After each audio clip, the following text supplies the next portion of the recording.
4 लड़के ने मारे बताया गया है। उसके नाम नहीं जानते, मेरे वो जानते ससुराल के गली वाले। जैसे ही मेरा भांजा घर आने वाला था उससे पहले वो अपने दोस्त के साथ आ रहा था, तो उन पे 4 लड़कों ने हमला किया, अटैक किया उन पे। उनके पास जो भी बोनस मिला होगा उन्हें या सैलरी मिली है तो वो लूटने पाटने की कोशिश करी है। हम लोग अपने आप को बचाने की कोशिश करी है, बट उनके पास थे चाकू, तो उन्होंने इस तरीके से चाकू मारा कि उसका पेट में चाकू मारने के बाद उसकी पूरी हथेली बाहर निकल गई है। मैं खुद अभी हॉस्पिटल में उसको लेके गया हूँ अपने साथ, और वहाँ पे उसने हॉस्पिटल में जाके दम तोड़ दिया। जो दूसरा लड़का है उसको भी पीठ में मारा है चाकू, एक चाकू उसके यहाँ पे मारा है पेट के पास, और एक मारा है उसके चेस्ट में, जिससे कि उसका जो दिल है ना तो उस पे लग गया है चाकू। तो इस वजह से वो लड़का भी जो हॉस्पिटल में रेफर करा गया उसको, तो वो रास्ते में समझ लीजिए कि उसकी डेथ हो गई। जिन लोगों को चाकू मारे गए उनके नाम क्या है और उम्र क्या है? सर मेरा जो भांजा है उसका नाम तो वो है फैजान, जो दूसरा लड़का है उसका नाम है इरशाद। जी, फैजान की क्या उम्र है? फैजान की उम्र 17 साल है और इरशाद की 20 साल। अभी कोई पकड़े भी गए बदमाश? सर मैं अभी चौकी पे गया था तो एक बैग उसने मेरे भांजे ने टांग रखा था, पर वो बैग हमारे से जो है हॉस्पिटल में छूट गया, और हमने सोचा कि दूसरा बैग उसका हम लेके गए थे, तो हमें पता चला कि ये बैग नहीं है। तो उन्होंने मुझे वीडियो दिखाया वहाँ पे, उन्होंने बताया कि फैजान को ऐसे ऐसे लगा था चाकू, वो तड़प रहा था इस तरीके से। हम लोग थोड़ा लेट पहुंचे वहाँ पे, हमें लेट खबर मिली, तो हम जैसे ही मैं जब चौकी पे मैंने पूछा सर कोई अरेस्ट वगैरह हुआ है, तो उन्होंने मुझे बताया कि 4 अरेस्ट हुए हैं। बट मैंने उनसे पूछा कि वो कहाँ है, यहाँ पे है थाने में, कि मैं उनको देख सकूं, तो उन्होंने कहा नहीं बड़े साहब को पता है, और बड़े साहब जो है वही बताएंगे सब कुछ। मेरे हस्बैंड का नाम इरशाद है। कैसे हत्या हुई? मेरे हस्बैंड काम पर से आ रहे थे, बोनस पैसे लेके आ रहे थे, मुझको 4 आदमी ने चाकू मारा गया है। मुझे घर पे पता चला, फोन वहाँ पर कोई आए बताए, बताओ मुझसे क्या, मेरे को खुद नहीं समझ में आ रहा मैं क्या करूं। कहाँ काम करते थे? मेरे हस्बैंड काम करते थे 5 सेक्टर में। तो आप रहने वाले कहाँ के हैं? हम भगवाना जैसे को लेने के लिए कहाँ से आ रहे? नहीं यहीं पर किन लोगों ने मारा? आपके पति को कुछ पता है? 4 लड़के ने मारे बताया गया है। उसके नाम नहीं जानते, मेरे वो जानते ससुराल के गली वाले। लूटपाट करने के लिए? हाँ लूटपाट, मिठाई डब्बा सब लेके आया है। 3 बंदे पकड़ा गया है। 3 बंदे पकड़ाया गया है। उसमें तो उसको फांसी गए थे। यहाँ पे इतना सुना, इतना चाकू का मारा जा रहा है, सबके आंदोलन किया जा रहा है, तो यहाँ पे कोई कुछ कर नहीं रहा है। मेरे पति के साथ में उनके दोस्त भी आ रहे थे काम करके। बताओ, उनको भी मार दिया था? हाँ उसको भी मार दिया चाकू। ऐसा मारा चाकू तो कुछ दुनिया में ही नहीं है, बताना। इस तरीके से हो रहा है, आंदोलन चालू हो रहा है। वो भी तो सोचे किसके पेट में बच्चा है, क्या हाल बीतेगा, उसके परिवार को क्या हाल होगा।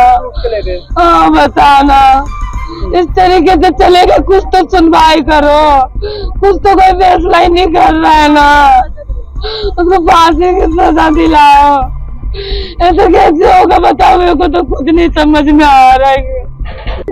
भैया कैसे हुआ ये? 2 बंदे आ रहे थे काम पे से, ठीक है, उसके पैसे उसे आज तनख्वाह मिला था, पैसे उसे सब छीन लिया, उसको चाकू मार दिया, ठीक है।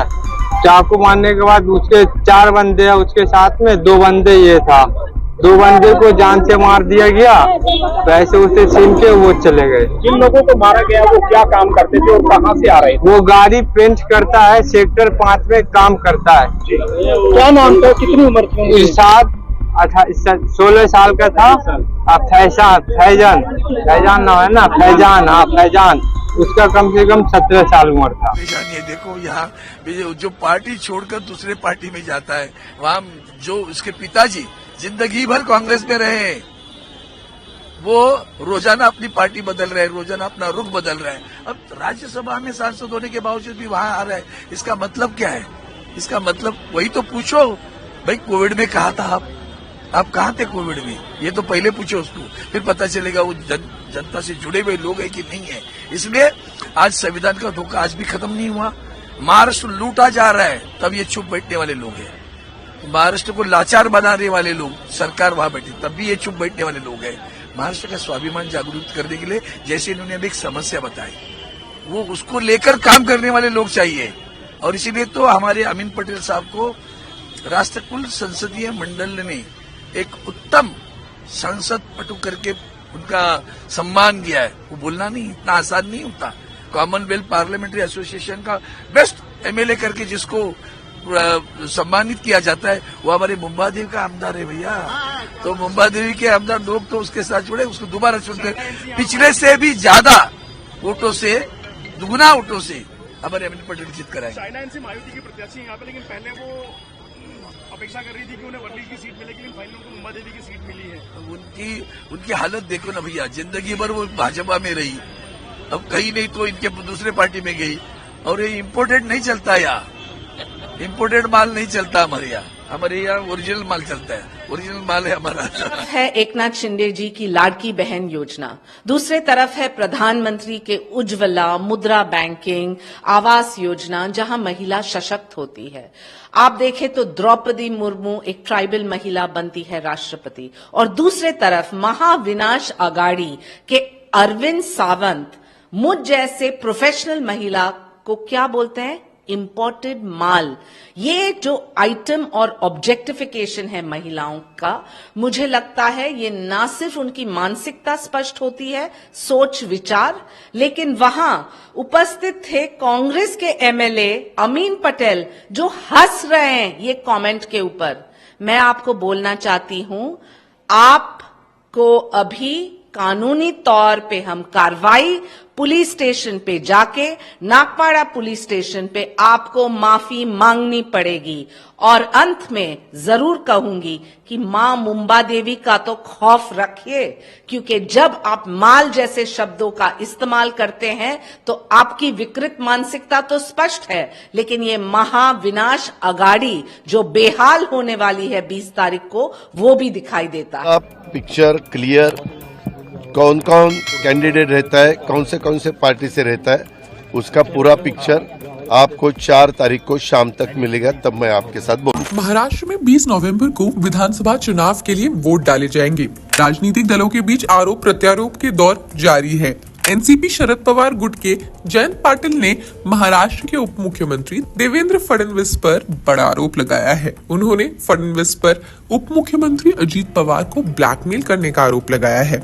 उप मुख्यमंत्री अजीत पवार ने कहा था कि तत्कालीन मुख्यमंत्री यानी फडणवीस ने कथित 70,000 करोड़ रुपए के सिंचाई घोटाले की खुली जांच के लिए उन्हें पूर्व गृह मंत्री दिग्वंत आर पाटिल द्वारा हस्ताक्षरित फाइल्स दिखाई गई थी। इसी का जिक्र जयंत पाटिल ने किया है। जयंत पाटिल ने कहा कि अजीत पवार के बयान से पता चलता है कि काफी समय से एनसीपी में अंदरूनी कलह को बढ़ावा देने की कोशिश जारी है। यानी कि फडणवीस ने विपक्ष में रहते हुए अजीत पवार पर आरोप लगाया, सत्ता में आने के बाद उनकी जांच की और आर पाटिल पर आरोप लगाने वाली फाइलें उन्हें दिखाई। इसका मतलब है कि तभी से हमारी पार्टी में अंदरूनी कलह को हवा देने की कोशिश चल रही थी। दूसरे फाइल दिखाकर अजीत पवार को 10 साल तक ब्लैकमेल किया गया। इससे पता चला है कि बार बार बीजेपी में क्यों नेता जा रहे हैं। अजीत पवार को ब्लैकमेल किया गया।